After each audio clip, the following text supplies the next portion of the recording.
ரொம்ப அண்ணன் மாதிரி மாலை போட்டுக்கலாம்லையே. இல்லை வேற மாதிரி இல்லை, சுத்தமாக கையில் காதெல்லாம் மாலை போடுறேன். சரி என்ன மாப்பிள்ளை இவ்வளோ வேகமாக வர்றேன்?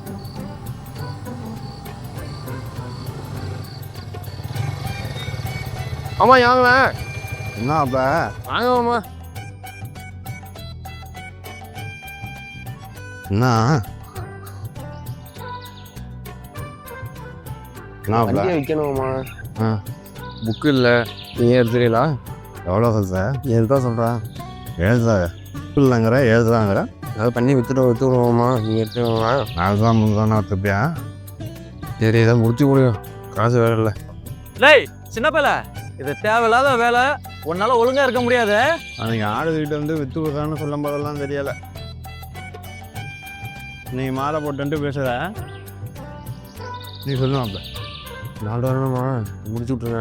அதுதானே ஓகே தானே உனக்கு? ஐயோ ஓகே முடிச்சு விட்ருங்க. இதை விடு.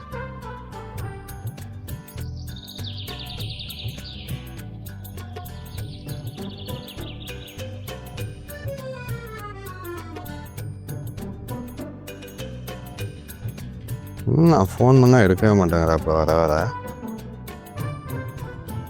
இது இவளுக்கு பண்ணும்.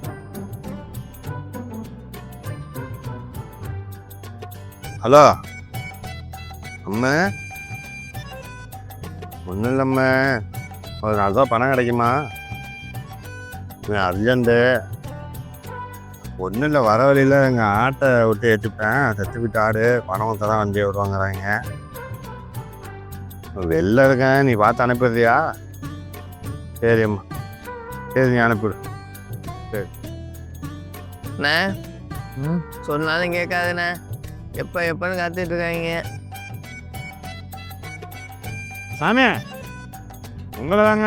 என்னையா இந்த மாதிரி வண்டி பழைய வண்டி விற்றியல்ல, அது ஜெராக்ஸ் வச்சுருக்கேன்னு சொன்னீங்கல்ல, கொடுக்குறீங்களா? ஓ எனக்கு எதுவும் பிரச்சனை இல்லாமல் சரி. அதெல்லாம் பிரச்சனை எல்லாம் ஒன்றும் வராதுங்க, நான் பார்த்துக்கிறேன். ஹலோ மாமா, வண்டி ஒன்று கேட்டியல்ல, ஒன்று இருக்கு, எடுத்துக்கிறீங்களா? ஒரிஜினல் புக்கில் ஜெராக்ஸ் மட்டும் தான் ஆமாம் இருக்கு. அம்மா மிஷினில் போட்டு ஓட்டிக்கலாமா?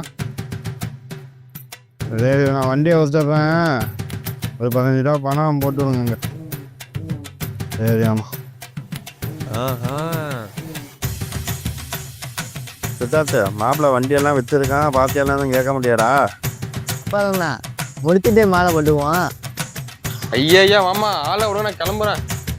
இந்த ஆப்பில் போகலாம், நான் கிளம்புறேன், வீட்டுக்கு போகிறேன். ஐயோ ஐயோ.